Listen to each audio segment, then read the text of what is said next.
जय हिंद दोस्तों, आप सभी का स्वागत है आपके इस YouTube प्लेटफॉर्म MCQ स्टडी पर। दोस्तों, आज हम यूपी स्पेशल की क्लास शुरू कर रहे हैं। आप सभी जानते हैं कि यूपी के जितने भी एग्ज़ाम हैं उनमें यूपी स्पेशल ज़रूर पूछा जाता है। तो अभी जो हाल ही में एग्ज़ाम होने वाले हैं, आप जानते हैं समीक्षा अधिकारी का फॉर्म आएगा, उसमें यूपी स्पेशल पूछा जाता है। UPPCS में तो पूछा ही जाता है। इसके अलावा जो अभी एग्ज़ाम होने हैं वो है जूनियर असिस्टेंट का, जिसके अभी फॉर्म भराए जा रहे हैं। तो उसमें भी यूपी स्पेशल आएगा लगभग 20 नंबर का। और यूपी का जो वीडियो का अभी नया सिलेबस आया है उसमें भी यूपी स्पेशल के आपको क्वेश्चन देखने को मिलेंगे लगभग 20 नंबर के। पेट में भी आपको देखने को मिलेगा यूपी का पेट एग्ज़ाम जो होना है, तो उन सभी के लिए हम आपको यूपी की क्लासेस पढ़ा रहे हैं। तो सबसे पहले हम यूपी की जो पहली क्लास है, हो सकता है क्लास थोड़ी लंबी हो जाए, कुछ क्लास लंबी होंगी, कुछ क्लास छोटी होंगी, कुछ काफ़ी छोटी होंगी, इस तरीके से क्लासेस रहेंगी। तो आप ये मत देखिए, आपको कंटेंट आपको पूरा दिया जा रहा है, इसलिए आप क्लास को पूरी देखिएगा। और आपको ये जो PDF है ये हमारे टेलीग्राम चैनल पर उपलब्ध हो जाएगी निःशुल्क। आप हमारे टेलीग्राम चैनल की लिंक डिस्क्रिप्शन बॉक्स में जाकर टेलीग्राम चैनल ज्वाइन कर सकते हैं। आपको हर क्लास की आपको PDF ये जो स्कैन्ड फाइल है हैंड रिटन आपको उपलब्ध हो जाएगी। आप चाहें इसी को प्रिंट करवा सकते हैं या फिर आप अपने खुद के नोट्स बना सकते हैं। हम तो कहेंगे आप अपने खुद के नोट्स पॉइंट वाइज बना लें।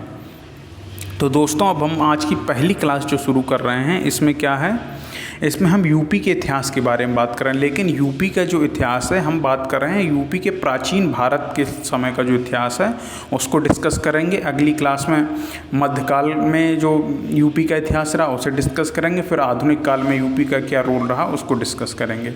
फिर तीनों का जो एक साथ रहेगा उसके कुछ क्वेश्चन करा देंगे चौथी क्लास में। उसके बाद फिर नेक्स्ट टॉपिक पर जाएंगे। इस तरीके से आपका हम साथ में कवर कराते चलेंगे। तो दोस्तों, अब शुरू करते हैं यूपी का इतिहास। तो ये क्या है, प्राचीन काल का इतिहास है यूपी का। तो प्राचीन काल में जब भारतीय इतिहास की शुरुआत होती है, जिसे हम प्रथम अध्याय कह सकते हैं, उसमें ही पुरापाषाण काल से ही उत्तर प्रदेश की बेलन घाटी जो इलाहाबाद की 16 तहसील में पड़ती है, वहाँ से ही हमें किसके साक्ष्य मिलते हैं, हमें प्रागैतिहासिक संस्कृति के हमें साक्ष्य वहीं से मिलने लगते हैं। बेलन घाटी के अलावा मिर्ज़ापुर ज़िले में भी, ये भी इलाहाबाद के पास है, मिर्ज़ापुर ज़िले में भी हमें महत्वपूर्ण प्रागैतिहासिक क्षेत्र हमें प्राप्त होते हैं। और वहाँ से वो जो ऐसा है मिर्ज़ापुर के पास जो हमें मिला है, वहाँ पे पुरापाषाण काल से लेकर नवपाषाण काल तक के सांस्कृतिक साक्ष्य हमें मिलते हैं। तो ये मतलब है कि ये जो है उत्तर प्रदेश का इतिहास पुरापाषाण काल से ही शुरू हो जाता है। बेलन घाटी में हमें इसके साक्ष्य मिलते हैं। फिर हमें मिर्ज़ापुर में हमें पुरापाषाण काल से लेकर नवपाषाण काल तक के हमें सांस्कृतिक साक्ष्य प्राप्त होते हैं। इसके बाद हम चलते हैं मध्यपाषाण काल।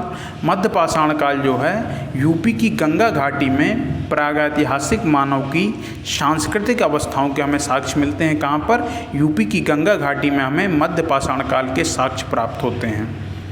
इसके अलावा जो सबसे इम्पोर्टेंट एक क्वेश्चन है शैल चित्रकला, इसको याद रखिएगा। जो शैल चित्रकला है, विश्व में सर्वप्रथम शैल चित्रकला की खोज कहाँ पे हुई थी, उत्तर प्रदेश में ही हुई थी। उत्तर प्रदेश में कहाँ पर, सुहागपुर नामक एक स्थान पड़ता है मिर्ज़ापुर ज़िले में, उत्तर प्रदेश में। तो जो शैल चित्रकला सबसे पहले संपूर्ण विश्व में, पूरे विश्व में सर्वप्रथम खोजे गए कहाँ पे, सुहागपुर, जो मिर्ज़ापुर में पड़ता है, उत्तर प्रदेश का ज़िला है मिर्ज़ापुर। तो यहाँ पर सुहागपुर नामक एक स्थान है, वहाँ से हमें शैल चित्रकला के प्रथम साक्ष्य मिलते हैं। और ये खोजे किसके द्वारा गए थे, ACL कार्लाइल के द्वारा ये खोजे गए थे। इसके बाद ही विभिन्न स्थानों पर शैल चित्र खोजे गए। पहले यहाँ पर खोजे गए सुहागपुर में, उसके बाद ही अन्य स्थानों पर शैल चित्र खोजे जाते हैं। नेक्स्ट पर चलते हैं, मतलब नेक्स्ट के आगे चलते हैं। उत्तर भारत में सर्वप्रथम बिठूर में कुछ ताम्र उपकरण कब मिलते हैं, 1822 ईस्वी में हमें प्राप्त होते हैं। इसके पश्चात ही यूपी के जो अलग अलग स्थल है वहाँ से हमें ताम्र जो उपकरण मिलते हैं या तांबे से बना हुआ सामान प्राप्त होता है। लेकिन सबसे पहले कहाँ से प्राप्त होता है, सबसे पहले हमें बिठूर से हमें प्राप्त होते हैं ताम्र उपकरण 1822 ईस्वी में। नेक्स्ट पर चलते हैं आगे। अब हम आ जाते हैं जब उत्तर प्रदेश का हमने क्या बता दिया, पुरापाषाण काल, मध्य पाषाण काल, नवपाषाण काल वाला बता दिया। अब हम आते हैं ऋग्वैदिक काल में।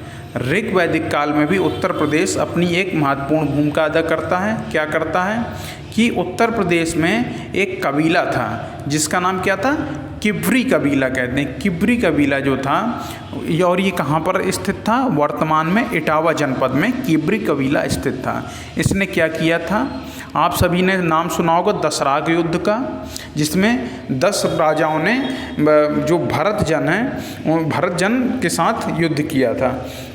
तो भरत जन ने उनको हरा दिया था और ये युद्ध हुआ था रावी परफणी नदी के किनारे। तो ये जो किब्री कबीला था इटावा जनपद का, इसकी भरत जन से मित्रता थी और इसने जो इस युद्ध में किसका सहयोग किया था, भरत जन का सहयोग किया था। तो ये तो ऋग्वैदिक काल में हमें पता चलता है। फिर हम आते हैं महाजनपद काल में। महाजनपद काल में ये प्रश्न बहुत बार पूछा जाता है कि महाजनपद काल में जो 16 महाजनपद थे उनमें से कितने महाजनपद उत्तर प्रदेश में स्थित थे। तो कितने महाजनपद स्थित थे उत्तर प्रदेश में, तो उत्तर प्रदेश में 8 महाजनपद स्थित थे। अब 8 महाजनपदों में से कौन कौन थे, 8 महाजनपदों में से हम देख लेते हैं कौन कौन थे। सबसे पहले कुरु, जिसकी राजधानी इंद्रप्रस्थ, ये मेरठ, दिल्ली और थानेश्वर वर्तमान स्थिति है इसकी। चेदी जो सुक्तिमती राजधानी थी, ये वर्तमान बुंदेलखंड क्षेत्र में, बांदा और बुंदेलखंड के अन्य क्षेत्र। इसके बाद पांचाल, जो पांचाल था इसकी 2 राजधानियाँ थीं, अहिछत्र और काम्पिल्य। बरेली, बदायूं, फर्रुखाबाद और कासगंज के कुछ क्षेत्र में हमें ये पांचाल राज्य प्राप्त होता है। संभवतः इसकी जो 2 राजधानियाँ थीं तब हो गई थी जब द्रोणाचार्य ने पांचाल का आधा भाग जीतकर आधा भाग द्रुपद को दे दिया था और आधा भाग स्वयं रख लिया था। संभवतः तभी ये 2 राजधानियाँ बनी होंगी। नेक्स्ट पर चलते हैं। अगला काशी जो महाजनपद था, ये भी कहाँ था, ये भी उत्तर प्रदेश में था। इसकी राजधानी वाराणसी, और ये वाराणसी के आसपास के क्षेत्र में ही फैला हुआ था। इसके अलावा मल्ल जो महाजनपद था, ये कुशीनगर इसकी राजधानी थी और ये कुशीनगर देवरिया के आसपास इसकी वर्तमान स्थिति है, ये फैला हुआ था। इसके अलावा कोसल को आप जानते हैं, कोसल की 2 राजधानियाँ साकेत और श्रावस्ती, और ये अवध के आसपास फैला हुआ था। नेक्स्ट पर चलते हैं। अगला महाजनपद है सूरसेन जो है महाजनपद, इसकी राजधानी क्या थी, मथुरा, और ये मथुरा के आसपास फैला हुआ था। सूरसेन ये वही महाजनपद था जहाँ पर श्री कृष्ण की माँ जो देवकी हैं, इसी महाजनपद से, इसी वंश से संबंधित थी, सूरसेन वंश से ही संबंधित थी वो। इसके अलावा वत्स महाजनपद जो है, इसकी राजधानी कौशाम्बी थी और ये प्रयागराज के आसपास क्षेत्र में फैला हुआ था। तो हमने कौन कौन से 8 महाजनपद बताए, 16 में से जो उत्तर प्रदेश में स्थित थे, कुरु राजधानी इंद्रप्रस्थ, छेदी राजधानी सुक्तिमती, पांचाल 2 राजधानियाँ अहिछत्र और काम्पिल्य, काशी वाराणसी राजधानी, मल्ल कुशीनगर राजधानी, कोसल साकेत और श्रावस्ती 2 राजधानियाँ, सूरसेन राजधानी मथुरा और वत्स राजधानी कौशाम्बी। इसके अतिरिक्त उत्तर प्रदेश में कुछ गणराज्य भी थे। कौन से गणराज्य थे, आप जानते हैं, कपिलवस्तु के शाक्य। ये वही कपिलवस्तु के शाक्य थे जो गौतम बुद्ध जिस वंश से आते थे, ये वही कपिलवस्तु के शाक्य थे। इसके अलावा सुमेर गिरी के भग्ग, ये भी एक गणराज्य था। इसके अलावा एक गणराज्य था पावा और कुशीनारा के मल्ल। तो आप जानते हैं पावापुरी में किसकी मृत्यु हुई थी, महावीर स्वामी की हुई थी, और कुशीनारा में गौतम बुद्ध ने महापरिनिर्वाण लिया था, यानी उनकी मृत्यु हुई थी। तो ये गणराज्य भी थे उत्तर प्रदेश में, कपिलवस्तु के शाक्य, सुमेर गिरी के भग्ग और पावा तथा कुशीनारा के मल्ल। इसके अलावा एक क्वेश्चन और आता है कि आजीवक संप्रदाय के संस्थापक कौन हैं। तो आजीवक संप्रदाय के जो संस्थापक हैं मक्खली पुत्र घोषाल हैं। अब इनका उत्तर प्रदेश से संबंध है क्या, कि जो श्रावस्ती के निकट श्रावण नामक एक जगह पड़ती है, वहाँ पर इनका जन्म हुआ था। किसका, आजीवक संप्रदाय के जो संस्थापक हैं मक्खली पुत्र घोषाल, उनका जन्म हुआ था। अगर हम गौतम बुद्ध के बारे में, पहले तो हम उनके बारे में बात कर लेते हैं। महावीर स्वामी की जो मृत्यु हुई थी वो हुई थी पावापुरी में। उसके बाद गौतम बुद्ध के बारे में अगर हम बात करें तो गौतम बुद्ध की बहुत से संबंधित स्थान उत्तर प्रदेश में हैं। जैसे गौतम बुद्ध का गृह नगर कपिलवस्तु तो है ही, सिद्धार्थ नगर जिला उत्तर प्रदेश। इनकी माता महामाया का गृह नगर देवदह नाम था, जो वर्तमान में इसका नाम निचनौल नगर है। ये महाराजगंज जिले में स्थित है। इसके अलावा प्रथम उद्देश्य इनने अपना जो गौतम बुद्ध हैं इनने बोधगया बिहार में अब ज्ञान प्राप्त किया, लेकिन पहला उपदेश कहाँ दिया? सारनाथ के ऋषिपत्तनम या मृगदाव में। उसके बाद सर्वाधिक उपदेश जो दिए इन्होंने श्रावस्ती जिले में ही दिए। अपनी माता को जो पवित्र उपदेश दिया था, माता कौन? जो उनकी माता जिन्होंने पालन पोषण किया था प्रजापति गौतमी, उनको जो पवित्र उपदेश दिया था, जिसे वो कहाँ पर दिया था? ये संकिसा फर्रुखाबाद में दिया था। संकिसा नामक स्थान पर फर्रुखाबाद जिले में दिया था। इसके अलावा जो इनसे अगला संबंध है, इनकी महापरिनिर्वाण यानी इनकी मृत्यु भी कुशीनगर उत्तर प्रदेश में ही हुई थी। उसके बाद अब हम चलते हैं बौद्ध काल के बाद से अब हम आते हैं मौर्य काल में। तो मौर्य कालीन जो शासक अशोक था उसके स्तंभ लेखों में जो प्रयुक्त पत्थर हुआ है, जिसे हम क्या कहते हैं? जो प्रयुक्त पत्थर है वो कहाँ से हमें प्राप्त हुआ है? वो हमें यूपी के मिर्ज़ापुर के चुनार के निकट बारा नामक गांव से हमें प्राप्त हुआ है। तो याद रखिएगा, अशोक के स्तंभ लेखों में जो पत्थर प्रयुक्त हुआ है वो उत्तर प्रदेश के मिर्ज़ापुर के चुनार के निकट बारा नामक गांव से मिला है। उत्तर प्रदेश में अशोक के बहुत से स्तंभ लेख भी हमें प्राप्त होते हैं। कहाँ कहाँ मिलते हैं? सारनाथ, कौशाम्बी, इलाहाबाद, संकिसा, मेरठ, कपिलवस्तु, मिर्ज़ापुर। आप देख रहे हैं कि ये जो है पूरे सीधे पाषाण काल से लेकर लगातार उत्तर प्रदेश प्रासंगिक बना हुआ है भारतीय इतिहास में। अब फिर क्या रहता है? मौर्य वंश के बाद जब अंतिम सम्राट की हत्या कर दी जाती है बृहदत्त की पुष्यमित्र शुंग के द्वारा, जो उसके सेनापति था, ये भी प्रश्न आ चुका है।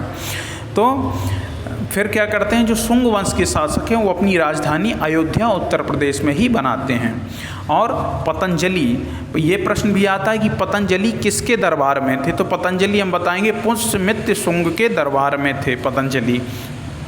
इन्होंने क्या लिखी है? इन्होंने महाभाष्य लिखी है, जिसमें इन्होंने वर्णन किया है कि यवन आक्रमणकारियों का अयोध्या पर आक्रमण का वर्णन मिलता है। उसके बाद हम आगे चलते हैं। अब आता है गुप्त वंश। तो गुप्त वंश में जो आरंभिक राज्य उत्तर प्रदेश और बिहार में था, फिर वो अपना विस्तार करते हैं। आरंभिक गुप्त मुद्राएं भी और अभिलेख भी हमें यूपी से ही प्राप्त होते हैं। लेकिन जो प्रवर्ती गुप्त आते हैं, बाद में गुप्तों ने अपनी राजधानी क्या बनाई? प्रयाग में ही बनाई थी। उत्तर प्रदेश में गुप्त काल की जो प्रमुख पहचान है, प्रमुख हमें देखने को मिलते हैं, चिन्ह देखने को मिलते हैं, वो कहाँ पे मिलते हैं? गुप्तकालीन मंदिर के रूप में उत्तर प्रदेश में 2 मंदिर मौजूद हैं। एक कानपुर का जो भीतरगांव मंदिर है, पूरी तरह ईंटों का बना हुआ है, कानपुर का भीतरगांव मंदिर। दूसरा है ललितपुर जिले का दशावतार मंदिर, जो देवगढ़ में है। तो ये 2 मंदिर गुप्तकालीन विशेषता को दर्शाते हैं उत्तर प्रदेश में। उसके बाद गुप्त काल के बाद हम चलते हैं हर्षवर्धन के काल में। तो हर्षवर्धन जो है 606 ईस्वी में राजा बनता है। फिर वो क्या करता है? कुछ समय बाद कन्नौज तक अपने साम्राज्य का विस्तार करता है और कन्नौज को जो है अपनी राजधानी के रूप में घोषित करता है। इसी के समय चीनी यात्री जो ह्वेनसांग आया था, वो इसी के आमंत्रण पर कहाँ पे आता है? कन्नौज आता है। फिर ये जो है, तो ये प्रश्न याद रखिएगा कि जो है चीनी यात्री ह्वेनसांग किसके समय आया? तो हर्षवर्धन के समय आया। फिर इसकी आत्मकथा का क्या नाम था? तो सीयू की इसकी आत्मकथा का नाम था। इसने अपनी आत्मकथा सीयू की में उत्तर प्रदेश की तत्कालीन सामाजिक, सांस्कृतिक और राजनीतिक स्थिति का विस्तृत वर्णन किया है। अब हम चलते हैं, किस में चलते हैं? जो 8वीं शताब्दी में एक यशोवर्मन नाम से राजा होता है, वो कन्नौज को अपनी पुनः राजधानी के रूप में बनाता है और संपूर्ण उत्तर भारत पुनः कन्नौज के अधीन हो जाता है। उसके बाद कन्नौज के लिए क्या होता है, अब देखिए कन्नौज जो है एक प्रमुख केंद्र के रूप में उभर रहा है। यहाँ पर पहले पाटलिपुत्र रहता है, उसके बाद कन्नौज की ओर शक्तियाँ शिफ्ट होती हैं।